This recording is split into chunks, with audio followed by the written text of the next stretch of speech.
Okay, right here, I'm getting ready to mount the bracket.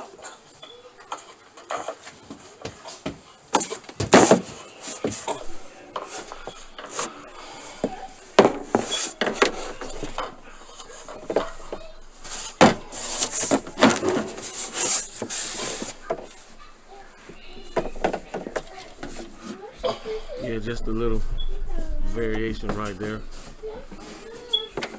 Trying to see if that little pole right there, that little 1x1 is going to be a viable spot for me to hang that filter bracket.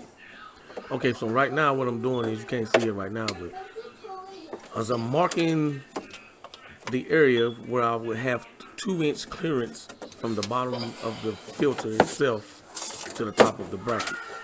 So right there, I just marked the line where the top of the bracket went at. Uh-oh, here comes a fumble.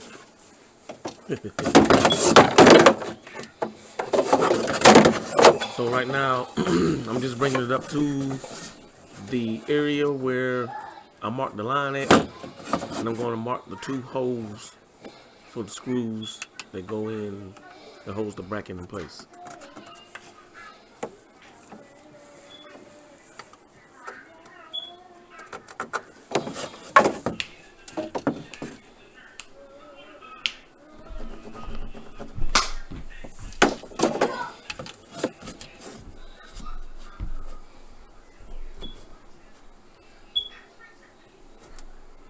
Kind of a real small area for me to work in. Would have been a little bit faster or clearer. This is the best angle I can get. I don't have a GoPro or any other type of mountable camera, so I'm just using my phone. I got it tilted up against the drawers, the inside of the drawers. Okay, so right now what I'm doing is I'm taking the filter off of the bracket itself. I don't have that in the video. I didn't think it was necessary to put that in there. I'm just unscrewing the filter itself from the bracket and changing out my bits. I probably should have did that first. I'm putting a drill bit onto my drill so I can drill out the holes. That backboard right there, that is a real flimsy piece of hardware, if you would say. Not real deep.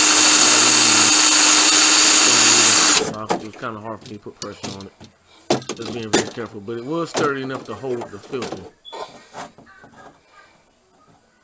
It does have enough strength in it. So I'm just taking my time and getting so I don't break the backboard, the backer board there. I didn't want to crack it. I have to replace that. Okay, so right now is the part where I'm unscrewing the filter, and I'm gonna go ahead and place the screws in there initially, not all the way in, just enough to hang the bracket on.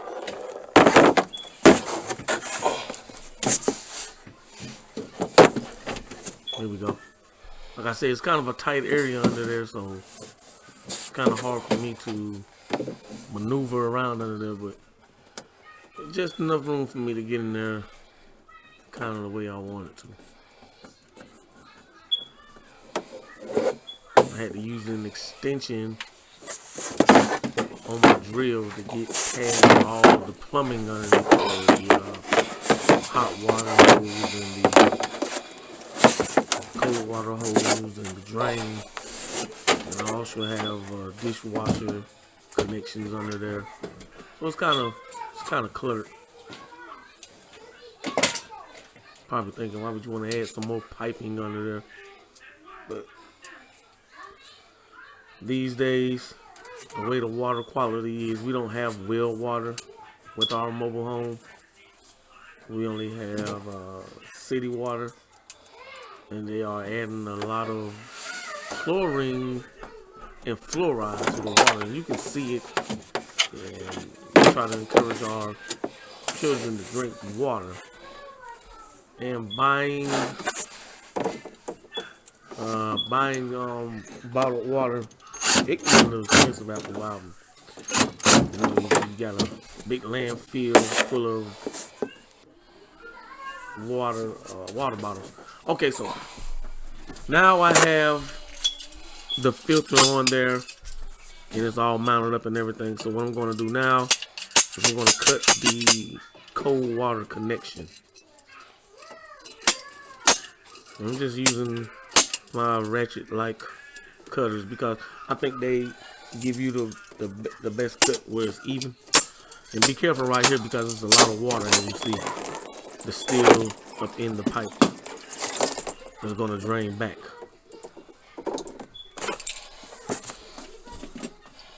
Okay, so what I'm going to do now is I'm going to add my attachment.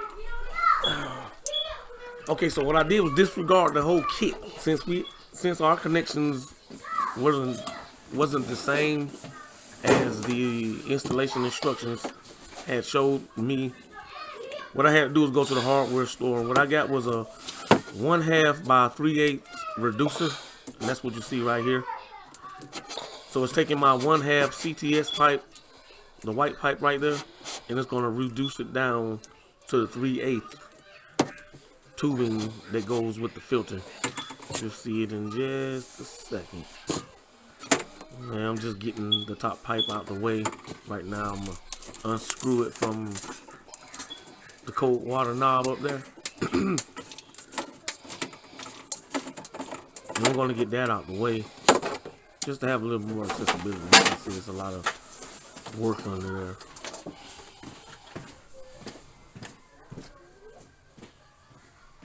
Just give me a second and you should see this blue tubing coming.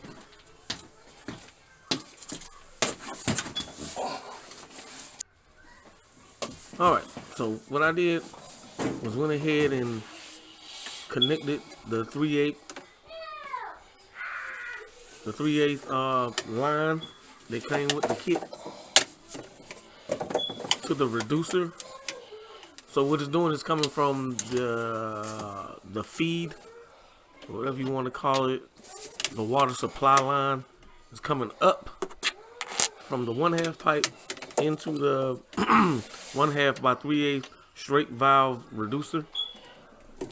And if you can find something else, oh, there I go, fumbling again, I dropped the camera.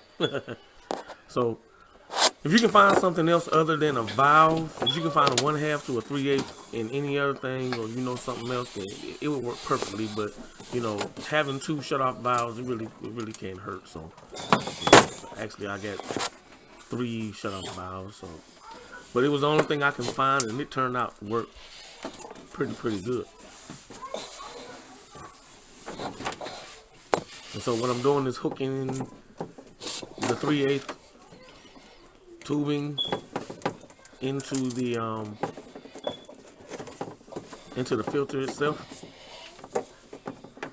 On the right side of the filter is where the supply line goes. So if you can use your imagination, it comes up through the 1/2 to the 3/8 into the filter. And right now what I'm going to do is hook up the exit from the filter. And see, they were another 1/2 by 3/8. So if you're doing this in a mobile home and the connections are differently, you just go to your local hardware store. I got this from one of the major ones. I'm not going to call the name out. And it's just a 1/2 by 3/8 straight valve using this shark bite technology there. And you just slide it into the pipe and it locks in. It really helps because, you know, there's no clamps or anything. It just locks into place. Okay, so right here, what I also bought from the hardware store is the plastic pipe insert. This right here is what you see is a 3/8 plastic pipe insert. The installation kit actually had one. That was the plastic one you seen. This right here is the brass looking one that came with the kit I bought from the store. So I just went ahead and used that since I used it in the other one also. And this is sleeve, the plastic pipe insert itself.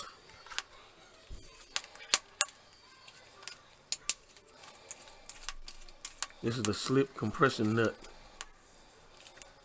that I'm putting over the tube.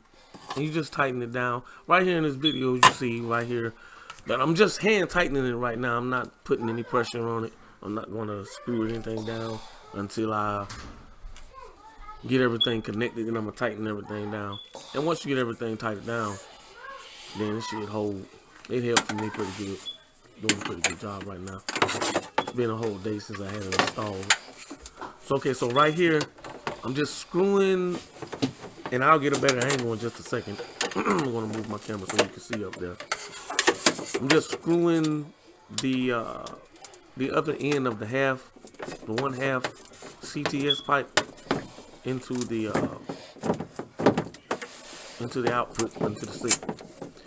And right there, the other end of the output, I just put into the filter exit.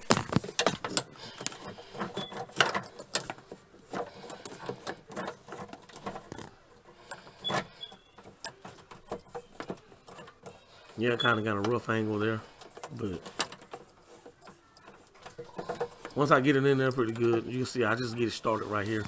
Then I'll maneuver the camera around. Then I'll maneuver the camera around so you can see exactly what I'm doing up there.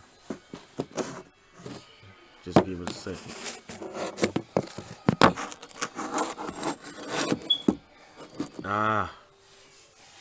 That's the hot water connection up there. And just maneuver just a little more,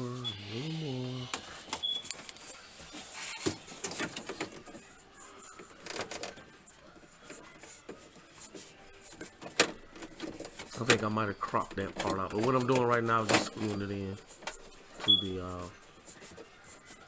the sink output, where you actually turn your water on at.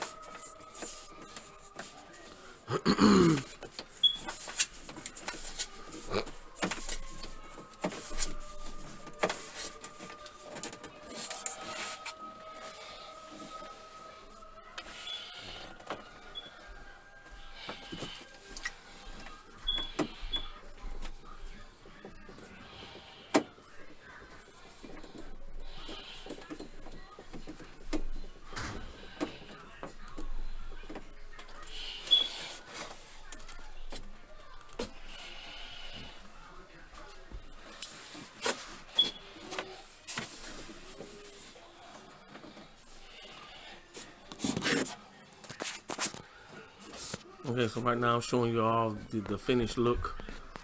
There it is up there. There's the two 1/2 by 3/8 reducers.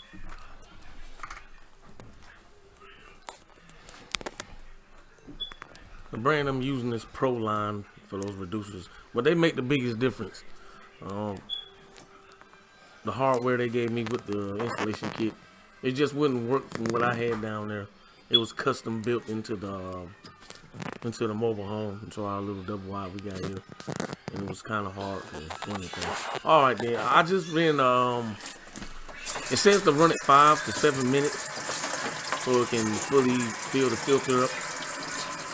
So what I'm doing is just allowing it to run. I've been letting it run somewhere around 5, 7, something like that, so it can fill the filter up. And if you look down on the sink again, you'll see there's no leaks. It worked out fine for me. We got clean water. No leaks. It did. See right there, everything's nice and firm. I tightened everything right down. here was a lifesaver. Once I got it in, open up the valve. Good to go.